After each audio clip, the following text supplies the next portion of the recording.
A reading from the Gospel of Luke. Now as they went on their way, he entered a certain village, where a woman named Martha welcomed him into her home. She had a sister named Mary, who sat at the Lord's feet and listened to what he was saying. But Martha was distracted by her many tasks. So she came to him and asked, "Lord, do you not care that my sister has left me to do all the work by myself? Tell her then to help me." But the Lord answered her, "Martha, Martha, you are worried and distracted by many things. There is need of only one thing. Mary has chosen the better part, which will not be taken away from her." If you have ever visited Washington, D.C., I'm sure you have spent some time at the National Mall and Memorial Park. That is the over 6,000 acres of the land that includes the Smithsonian museums, the Washington Monument, Lincoln Memorial, and the various memorials and monuments around that. It's a big place. In fact, the distance between the Capitol steps and the Lincoln Memorial is about 2 miles. And I know that because my family and I walked that several times a week ago on our visit to Washington, D.C. In fact, this area has what I call the 3 M's of Washington, D.C., the museums, monuments, and memorials. On an afternoon when we were there, we were walking down Constitution Avenue in between 2 of the big monuments there. We were quite tired, been walking all day, walking down the road with a lot of other people. There are pedestrians, there's traffic. And suddenly, out of nowhere, there's this motorcade coming quickly down Constitution Avenue. It began with motorcycles from the Washington, D.C. police, and they're moving about very quickly in and out of the traffic with the sirens going, followed by a number of black SUVs who are also moving at a high rate of speed. There were lights, there were sirens, there were flashing out of nowhere. And one motorcycle officer speeds into the intersection of Constitution Avenue and one of the other avenues, and slaps his hand down hard on the hood of a car driven what had to have been the most surprised motorist in Washington, D.C. that day. Where to go, what to do, who knows? And they moved past quickly. There was someone or something of great importance that was happening, and my wife yells, "Get the camera, take a picture." But by the time I get the camera out for a photo, this motorcade is gone. Just as quickly as it came, it went. And then everyone, pedestrians and motorists, are back on their way, including the surprise driver of that car.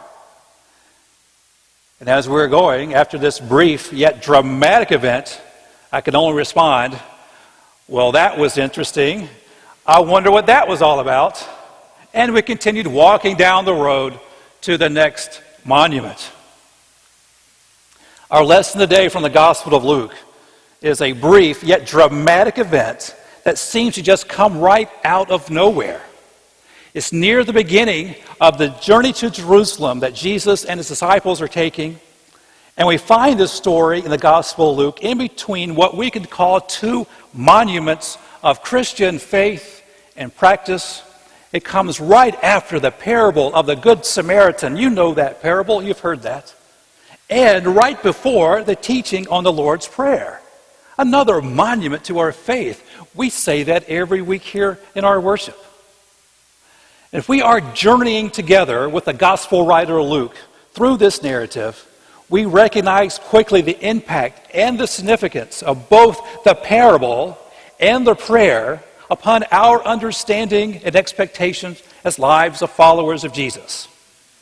But in between these 2 monuments, we encounter this brief yet dramatic event involving Martha, Mary, and Jesus that perhaps leaves us responding after we read these words, scratching our heads. "Well, that was interesting. I wonder what that was all about." So today, as we are leaving now the parable of the Good Samaritan, but before we get to the Lord's Prayer, we should take a moment to let this story speak to us, because there is something very profound and life-changing that occurs And unless we stop and really listen, we can miss what this story is really saying to us. Perhaps you've had a chance to go through the museums and the monuments and memorials in Washington, D.C. When I go, I kind of move through them kind of quickly. When I go into a museum, I see the exhibit, I see what's there on the wall, and I will go through. I've got it. My wife, on the other hand, she likes to linger through the museums. She will read everything that is written on the walls and on the plaques. What I would say is about an hour's worth of museum time, she can stretch out into about 3 or more. She takes it all in. She reads all of the words. I kind of see the big picture. I'll see a few words. I believe I've gotten it. She takes her time. She enjoys it. She sees what is there. It makes for kind of a longer day than usual in the museums and the monuments, but we enjoy that. This story of Jesus coming to the home of Mary and Martha can easily draw us into the argument about what it means and who is at fault, what is happening. Indeed, when we enter the story at this home, there is already an argument taking place. And there have been many, many sermons and studies and commentaries written over a long period of time about this event, and many of them can't agree on just what is happening. This story is more than simply a misunderstanding or sibling rivalry.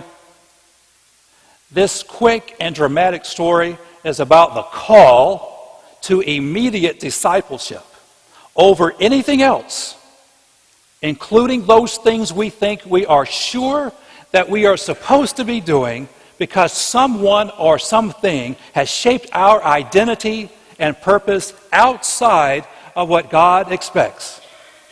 Jesus is on his way to Jerusalem. His time of teaching and training the disciples for ministry is nearing the completion, and everyone who would follow Jesus, including Martha, is invited and expected to spend this time with Jesus. Now, much has been said about the busyness of Martha. We must be careful not to make her, though, into a caricature of stereotypical gender roles or even behavior.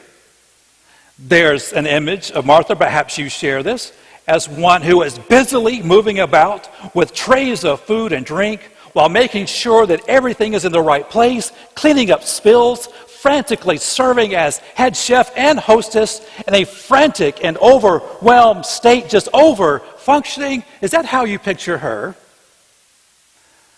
There's a story of a certain couple who invited another couple over to their home one day from where they would ride together for brunch.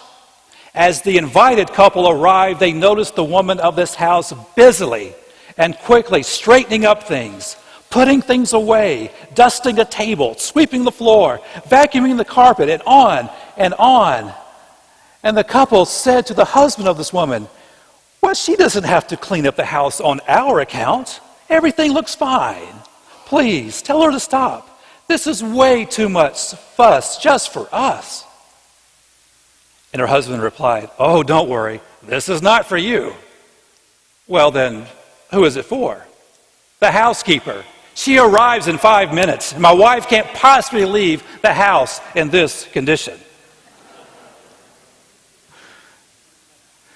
It might be too much of a reach to say that Martha is the obsessive cleaner or really the over-functioning dinner host. You see, I believe Martha was busy doing the things that she had been taught to do all of her life.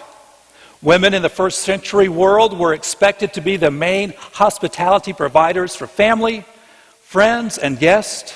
The cultural, social, and legal customs of the day placed a great burden on Martha and other women for this service. To have not provided this hospitality would have brought public shame, ridicule, and scorn, if not worse. Even earlier in Luke's gospel, Jesus even gives instruction to the disciples about what to expect in terms of hospitality when they travel and preach the gospel, and what not to do if they are not welcomed. and treated with hospitality? Was Martha simply doing what she was sure she was supposed to be doing? And what about Mary? Why is she sitting at the Lord's feet to begin with? This is not the proper place or role of a woman. Sitting at the feet of Jesus really is an idiom that indicates the place of a disciple learning from a rabbi. In the first century, rabbis did not teach women. Women were instructed in their proper roles according to custom and law. They did not receive formal education, nor would they have been expected to be a disciple of a rabbi. Women had limited access and participation in the synagogues and the temple in Jerusalem. Now, there were some exceptions, very few, but that was the norm of this place of not being invited fully. Now, so many people easily identify with Martha in this story. We understand her. We can relate to her busyness and also to her anxiety and frustration. It just seems to be a normal response to things. And if we identify with Martha, perhaps we're certainly going to have trouble with Mary when there's work to do and all she is doing is sitting there. And there will be those who will take sides with Mary. We can see ourselves sitting in class, absorbing everything the teacher is saying. There are books to read and papers to write, discussions to be had, sharing knowledge and wisdom, and we just don't have time for mere chores. But let's be careful, for no one wants to be on the other end of the icy and glaring eyes from Martha when we're not doing what she wants us to do, but neither do we want the rolling eyes of Mary when she's thinking, oh, here's Martha just at it again. Let us not jump too quickly into classifying or categorizing either Martha, Mary, or ourselves as particular personality types, responding in predictable ways and words according to type. We cannot assume that Martha had no interest in learning from Jesus and was only concerned with being an immaculate hostess. Nor can we say that Mary never helps with the servant work of the house. So what's really happening here? To understand this story with all its depth and guidance, we should see it in the larger context of what Luke is telling us about the mission of Christ preparing his followers for their servant leadership when he is no longer physically with them. Something remarkable has taken place. Jesus begins with 12 men as an inner circle of disciples. And then as his face is set toward Jerusalem and he begins the journey, the circle starts to expand. It now numbers more than 70. And from the parable of the Good Samaritan, we can expect that there will be Samaritans included in this circle. There will be Gentiles.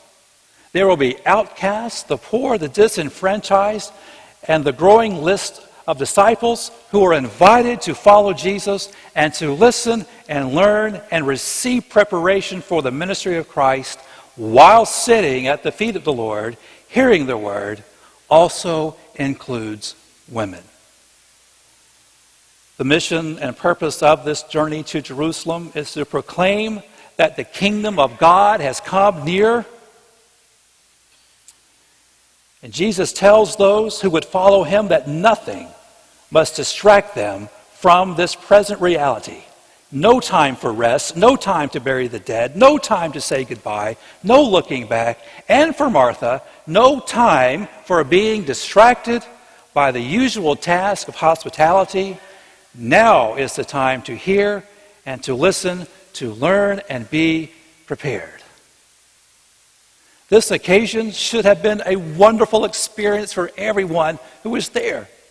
Jesus, the Messiah, is in the house. An opportunity to be in the presence of Christ, hearing the word of the Lord. But the serving task of hospitality have distracted Martha from hearing the words, taking them to heart, and from participating fully in the community of disciples. And she complains that Mary is not helping her with the task of serving. It is interesting to note that this word of serving that Luke uses in this story, in which Martha is complaining that she's not getting help from Mary, is the same word Luke uses in Acts chapter 6, in those early days of the church, when the disciples were criticized for their neglect of the servant work on waiting on tables for widows. That word in the Greek is diakonia, which is the English word for deacon. The disciples said they needed help with the servant work so they could devote themselves to prayer and to serving the word. They needed help. Martha, it turns out, could have been the very first deacon. She just didn't know it. And hear Martha's complaint. Lord, do you not care? How often might our prayers begin that way? Lord, do you not care? Lord, you see what is happening. Do you not care?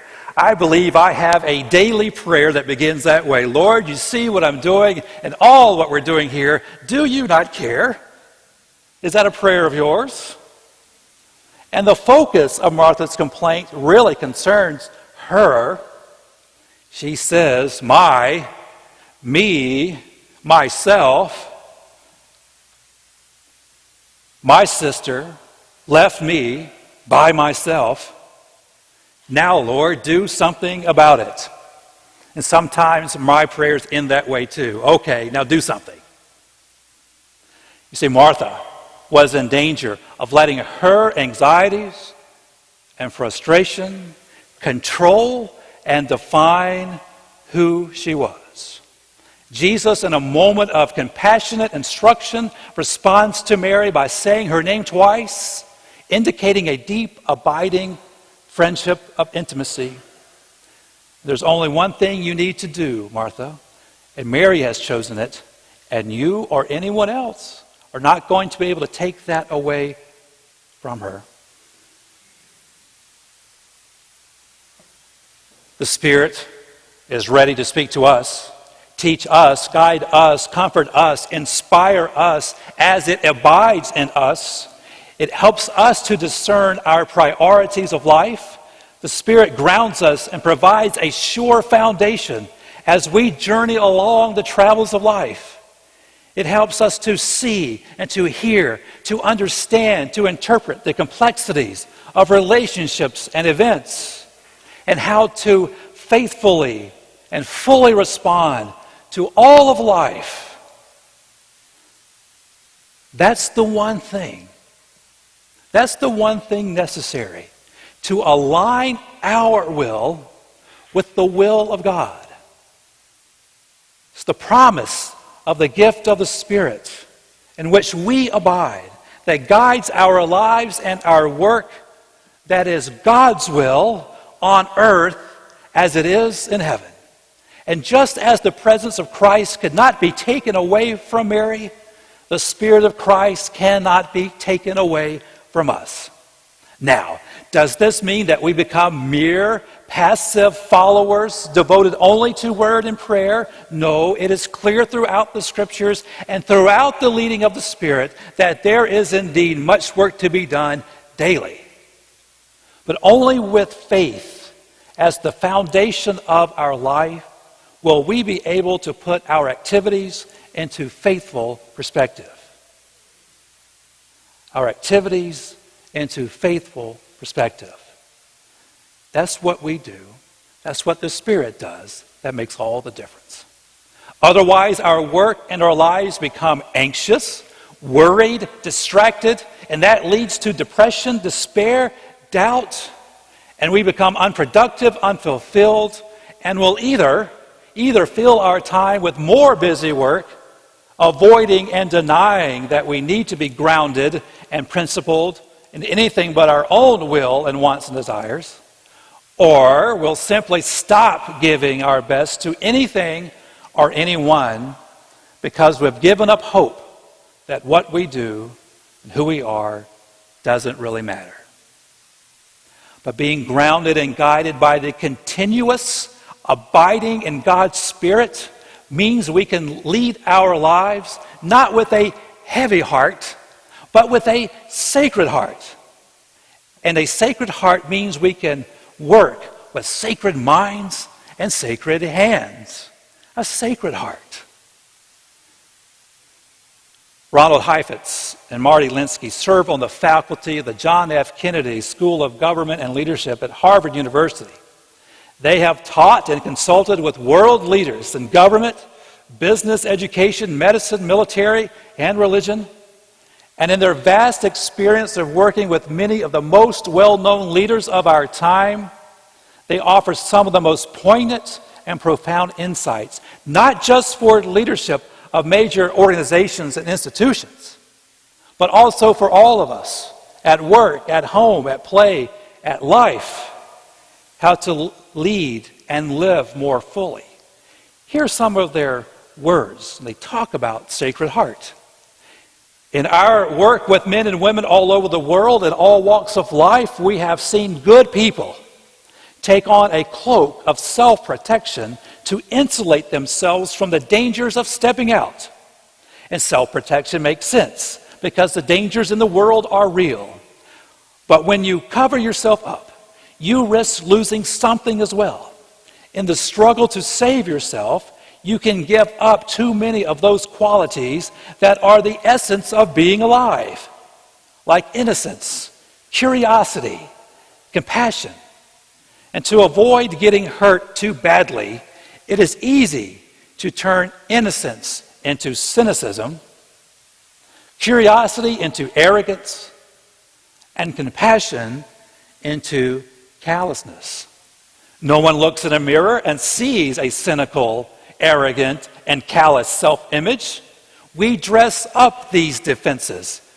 We give them principled and virtuous names. For instance, cynicism is called realism. Arrogance masquerades as authoritative knowledge. And callousness becomes the thick skin of wisdom and experience. Cynicism, arrogance, and callousness may be the safest ways to live, but they also suffocate the very aliveness we strive to protect. They can come in very handy. They can get you through the day. In reality, however, they undermine your capacity for exercising leadership, and perhaps even more critically, they disable an acute experience of living. So the virtue of the Sacred Heart lies in the courage to maintain your innocence and wonder, and your doubt and your curiosity, and your compassion and love, even through your darkest, most difficult moments. A Sacred Heart allows you to feel and to hear and to diagnose, even in the midst of your mission of daily life, and that you can accurately gauge different situations and respond appropriately. The Sacred Heart. I want to believe that in those early days of the church, as they were meeting in the synagogues and the temple on Saturday, they would also meet in the homes of the followers on Sunday. They would gather in the name of Christ. They would share their food. They would share their love. They would share the word. I know that Martha's house had to be one of those homes. Martha knew, Martha learned, and in that house there was Mary and Martha, helping to share the word, share love, share compassion, share hope. I know that was one of the homes. When we gather here, we gather in word and in spirit. It's a time of sitting at the feet of Jesus and the Spirit, as the Spirit speaks to us. Every week, when there is the word spoken, we respond, hear what the Spirit is saying to the church. And from that, our lives, our mission, our ministry of the church flows. It begins here first, and then it flows, and everything that we do is guided by that Spirit. Otherwise, Otherwise, it just becomes busy work, more work, anxiety work, hard work. In the Gospel of John, Jesus says, "Abide in me as I abide in you." To abide. The Spirit of Christ is present and ready to speak to us and abide in us. And our being actively attentive to the Spirit of God and abiding in the Spirit of God is the one thing that will make all the difference for faithful living. Amen.